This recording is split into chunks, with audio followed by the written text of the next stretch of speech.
Le gamin de cette histoire de l'aventure là, est parti de Saint-Léonard-de-Noblat. Il était malingre, il était boiteux.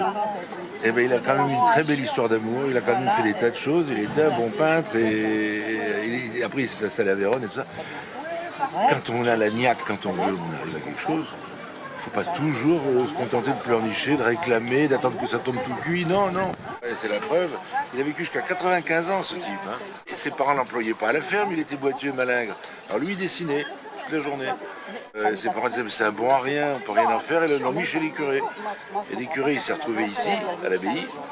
Et à l'abbaye, il s'est passé quelque chose qu'on ne peut pas dévoiler, parce que ce serait le mystère qui partirait. Et cette chose fait que ça l'a conduit jusqu'en Italie, où il a été un très bon peintre. Donc il a une vie avec une histoire d'amour fabuleuse. Enfin, tout ce qui est dit dedans sur le Moyen-Âge est vrai. Il y a des tas de légendes qui courent sur le Moyen-Âge qui sont entièrement fausses. Comme le droit de cuissage, c'est entièrement faux. C'était simplement quand on était sur le fief d'un seigneur, on allait changer de fief pour se marier ailleurs, on payait quelque chose parce que toute la famille partait. Il perdait de la main-d'œuvre, le seigneur. Donc on payait quelque chose pour s'en aller, c'est tout. Ça n'a jamais été pour sauter la jeune fille. Enfin, c'est ridicule. La ceinture de chasteté, les dames avaient la clé. C'est elle qui l'a réclamée. Parce qu'elles avaient peur, quand les maris étaient à la guerre ou ailleurs, de se faire violer par des gens qui passaient. Donc elles se mettaient. Mais elles avaient la clé. Alors, il y a des tas de légendes comme ça qui courent, qui sont fausses. C'est une très très belle période, c'est une très belle époque. Malgré la guerre de 100 ans, évidemment. On a choisi cette époque-là parce qu'il n'y avait pas grand-chose. Arrive par les femmes. Il n'y avait pas grand-chose sur l'abbaye des Châteliers à cette époque-là. Elle avait été détruite déjà une fois. Donc il n'y a rien, il n'y a pas de traces. On a fait partir le personnage de Saint-Léonard de Noblat.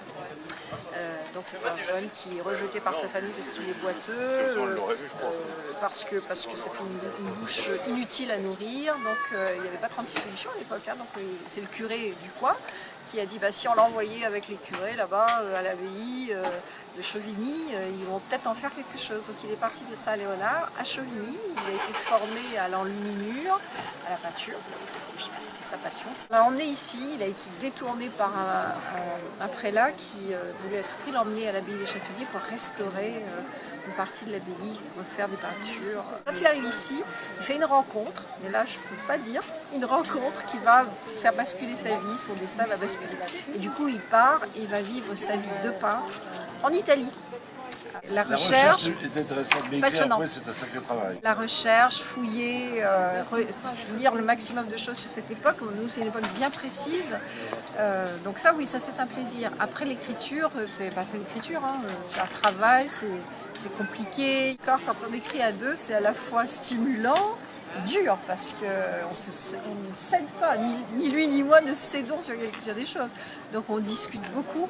On refait les phrases, on discute beaucoup sur l'orientation qu'on veut donner au récit. Donc ce ne sont pas des disputes, hein, ce sont des discussions ardues entre nous, toujours. Moi je suis un peu tendance à être un peu sec, parce que j'ai écrit et Catherine arrondit les angles. Catherine amène le glamour.